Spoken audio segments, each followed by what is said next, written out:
rupture the bottle, but coming down at an angle, I was able to cut the bottle with the edge. Without the give, it actually cut the bottle. Quite impressed. We didn't get our rupture like we would here, but let's go ahead and try that again, because I know a lot of people are upset about the Viking Reenactment Sword, knowing that it would kill a man hitting him in the skull, that it didn't rupture a bottle.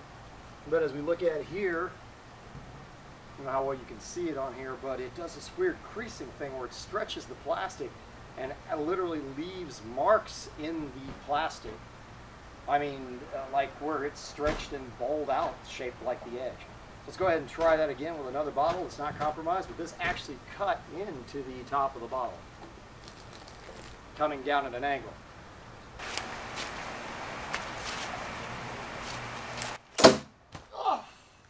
Still have not figured out this phenomena yet.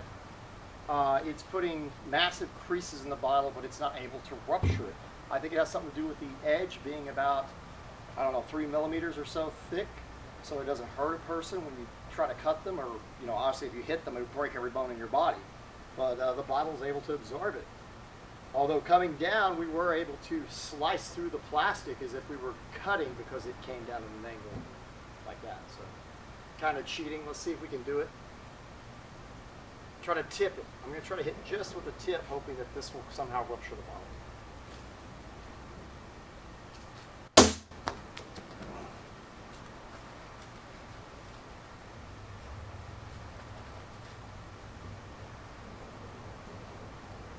No good.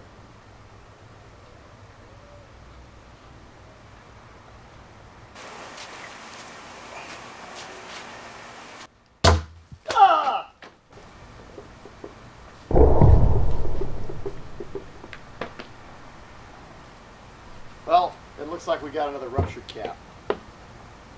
Apparently all the hits we've tried, all we do is deform the plastic, which I mean is more impressive actually than just hitting it with a club and rupturing it, because the plastic is actually literally reforming to the shape of the sword, but I think that's causing it to be able to disperse the pressure in a different way and not actually rupture.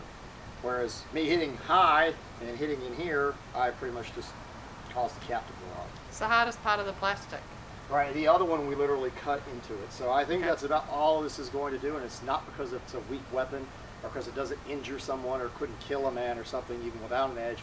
It's just because of the actual shape and it being spread out over a longer area and the tip skipping off because it's rounded.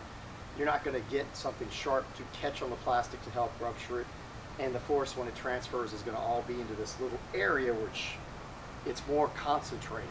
It's more right there. So if you were hitting over some flesh and bone, you're more likely to break a bone, but when it's being dispersed over this large area trying to rupture, it's just not able to do it. As you can see, what it's done is it's actually sheared the plastic.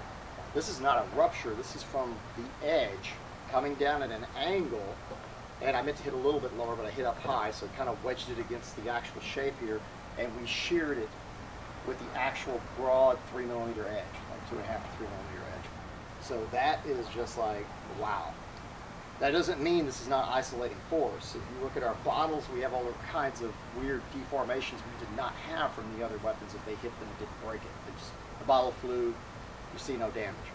But on this kind of thing, we're seeing actual creases and indentations in the bottle where it shows it's focusing so much energy in one spot.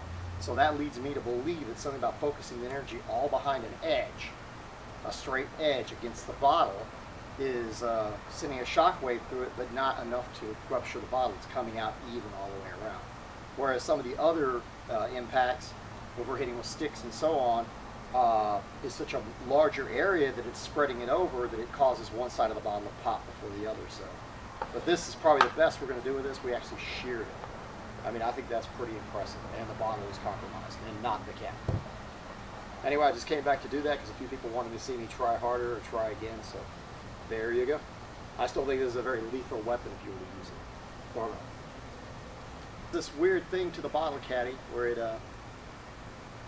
it bends the plastic, creases it, but it doesn't rupture it. That's what I'm confused about.